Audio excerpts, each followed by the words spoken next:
ते तर राहायचं तुला तुझ्या आईला शब्द जर काढला तोंडात ना नाटक तू लाव बरं हात चल. हा लाव मला हा लाव आता लाव लाव हात तू. लाव लाव काय विषय काय विषय इथं राहा. इथं राहायचं का म्हणतोय इथं राहायचं म्हणजे तू नीट राहा. हा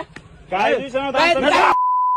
गाडीचा धक्का लागला त्याच्या आ, तू टाका लागला म्हणजे मागे राहतो तू सरक मागं. हिनं काय केलं धक्का गाडीचा लागला आरसा आत गेलाय तर मागे कुठला आहे रे तू बघ माझं नीट राहायची कधी जाऊ तुझ्या आजानं सेवा केली म्हणून मी गप आहे तुमच्या मान मुरगाळील हो मी नाटक करतो ना फडफड फडफड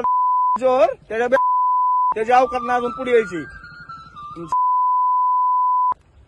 नीट राहायचं इथं लायकी त्यांना काय म्हणते गाडी चालला होता आम्ही ते गाडीचा कट लागला होता मग ते रणवीर भाईला बोलिलं होतं त्या पोराचं काय मला नाव माहित नाही रणवीर भाई सतपुते रोहन अनिल सतपुते नाही नानाला बोललो नाही तर कुणाला बी बोललो रणवीर भाई चालतं एक मिनिट वडील आहे. काय गरज नाही मला बोलायची कुणाला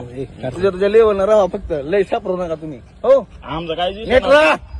नाटक करू नको कशाला माघारी आलतो विषय नव्हता तर कुठं माघारी आलं ए. की दिवस मारून भांडण करायचं का तुला बांधणं बिना म्हणजे तुला चल सोड घरी नीट राहा आपल्या इथं इथं राहून सुद्धा सुरक्षित आहे ह्याचा विचार करा फक्त आजोबाची कृपा आहे तुमच्या बाकी कुणाची नाही फक्त तुझ्या आजीची कृपा आहे हो दोघाच्या बी नाही नाही फक्त तुमच्या आजोबाची कृपा आहे तुमच्या आजोबाची कृपा आहे म्हणून तुम्ही नीट आहेत सुरक्षित आहेत हो नाहीतर तुमच्या सोबत्याने मागच परत जर वाकडे पाऊल टाकलं ना खताचं नव्हतं तरी तुलाही माहिती आहे परत काय असतं नाही गेलं राजकारण बिचकारण माझ्या काय सुद्धा बघत नाही पुढे मागं माहिती आहे ना एवढा सोपन सुद्धा पुढे असं उभं राहत नाही हो पुढे काय दादा गाडी गेली नीट अवकाशात राहायचं वर्ष झालं तुमची बघतो नाटकामुळे तुझ्या बापाची बी आणि तुझी बी नीट राहायचं तुम्हाला राजकारण करायचं ना बिंदास करायचं बिंदास कर बारगुल्याचं कर स्वप्नाचं कर वाकडे पाऊल जर टाकलं तर फत्याचं नव्हतं ना ह्याला जबाबदार तुम्ही आजचा तुलाही माहिती आहे झेपणार आहे का मी झेपणार आहे का झेपणार आहे तुम्हाला झेपणार आहे का तुम्हाला झेपणार आहे का रणवीर भाई आपलं काय झेपणार आहे का उत्तर दे झेपणार आहे गाडीला तर झेपत नाही.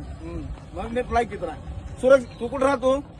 इथं जरा सुरक्षित आहे ना सुरक्षित कशामुळे आहे? आजमुळे तेवढंच फक्त लक्षात त्या आज्याची पुण्य आहे म्हणून तुझ्यावर हात उचलला. त्या दिवशी माझं डोकं हललं त्या दिवशी इसरल मी पुण्य इसरल मी सगळी जुनी ती इसरायला लावू नका